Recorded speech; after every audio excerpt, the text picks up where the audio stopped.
Yes, it's me again, Ja. A long time I not come on. A long time I not come on.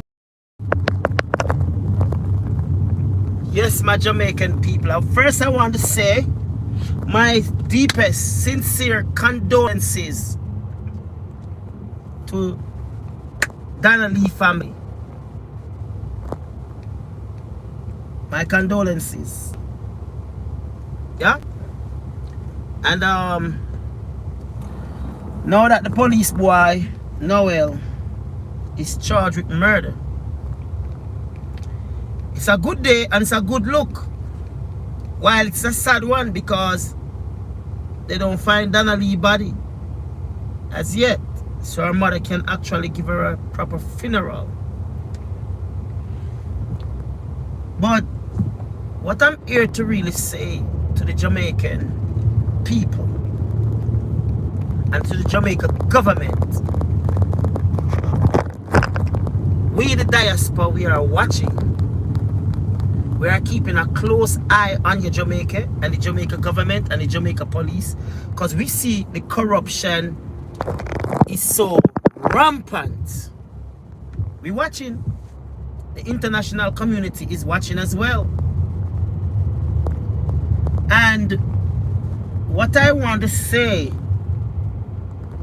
is that even though he's charged with murder, the DPP and our team, I don't really have much confidence. And I hope this is not a scare tactics to cool the public down. I want to say to the public, the unification that I see, I want to keep it up. You're on the right track. Because I know social media bloggers who take the time out to put pressure on the government and the police that they could not see. This murder was about to sweep under the rug. I know my Jamaican police them very well. This murder was about to sweep under the rug. You hear me tell you? It take too long for charges was to be brought. But anyway, we know the Jamaica police work. Them work sometimes sloppy. But good job. It take a long time, but good job. And we want to make sure. I don't know if this because CETA get involved. Because Indicom really don't make sense. Like, Indicom is a waste of time. Right? I'm just saying, hopefully, the prosecution, Paula Lewin and her team, don't have much confidence in them. I do hope that you all don't blow this one. Because me see we are going to bring charges against people and going to keep up the foolishness, and police so lazy, investigators so lazy to do the right thing, to put the right date and time on things. Yeah? And because of technicality, criminals walk. So I'm saying, cross all the I, dot all the T's, because the diaspora, we are watching. I said I wasn't going to say anything until this officer was charged. I see a lot of people was like, he's not going to charge. I know the pressure, trust me, the pressure that was coming from the international community to the Jamaica government, they had to do something. They had to do something. Yeah? They say it was the third. They was about to question him. I don't know if today is the third. Yeah, today's the second. But they charge him today. Well, we want to see him get sentenced. Found guilty. And as law enforcement, somebody who's sworn to protect and serve, I would say to the Jamaica government, it's time to make some changes.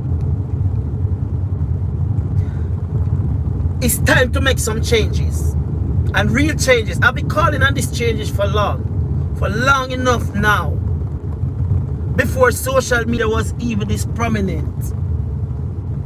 I was calling for police reform. I was calling for reviewing and revisiting the death sentence. Yep. In cases like this, where you have a police officer who's sworn to protect and serve, who did something like this, he should get the death penalty. Did I make myself clear? He should get the death penalty. And what I find very disturbing on Sunday, it was a missed opportunity for Prime Minister Andrew Holness to reassure the Jamaican people, and right there while the public, both local and international, was watching the funeral proceeding for the mother and her 4 children. Instead, the Prime Minister took the time out to speak about Rwanda.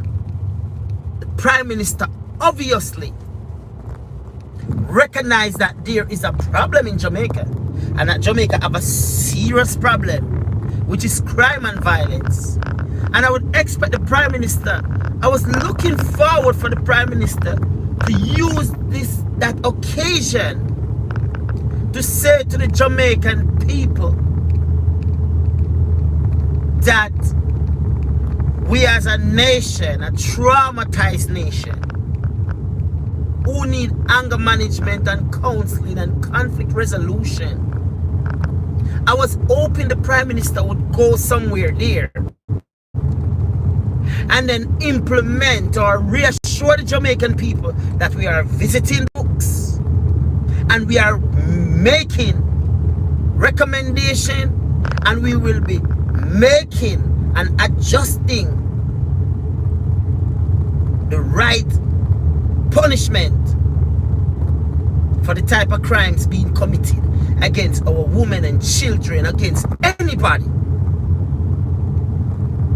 Yep. But instead, the Prime Minister missed an opportunity. He did not give the Jamaican people any open loose. I supported this Prime Minister, but I withdraw my support because I see that this Prime Minister lost his way. See change and clarification and have in putting the pressure on the government. Me love it. This is what we want to see all across the board.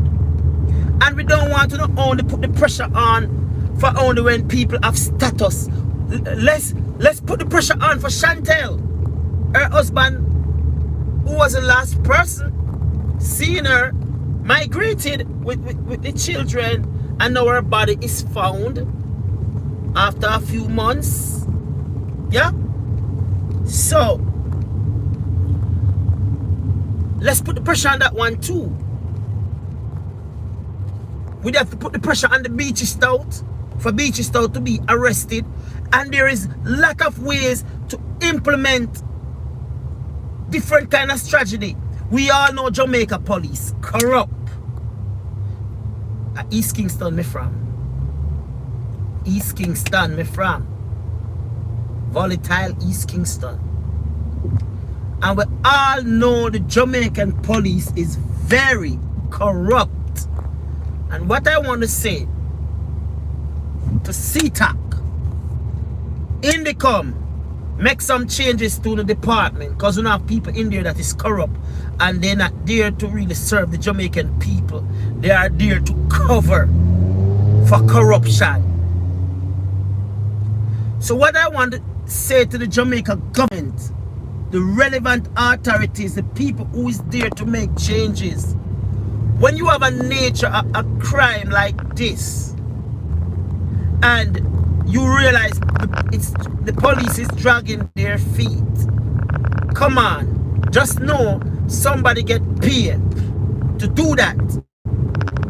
So what do you need to do every time there is a investigation of a magnitude like this case and the Chantel case involve people who even have money?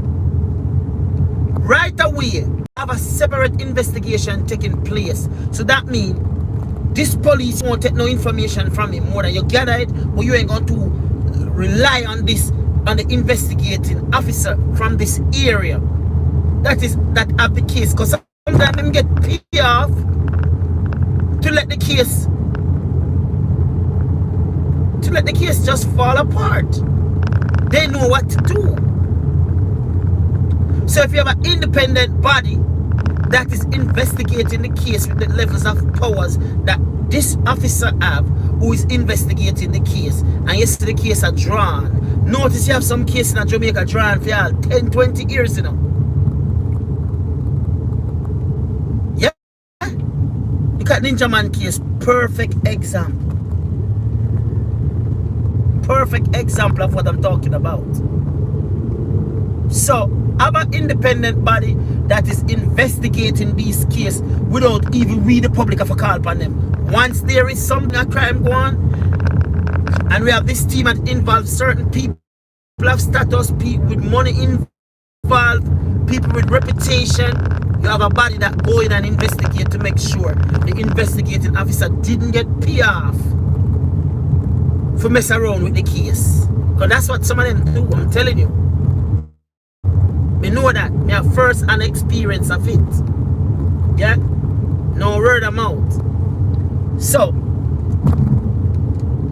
we want the government to wake up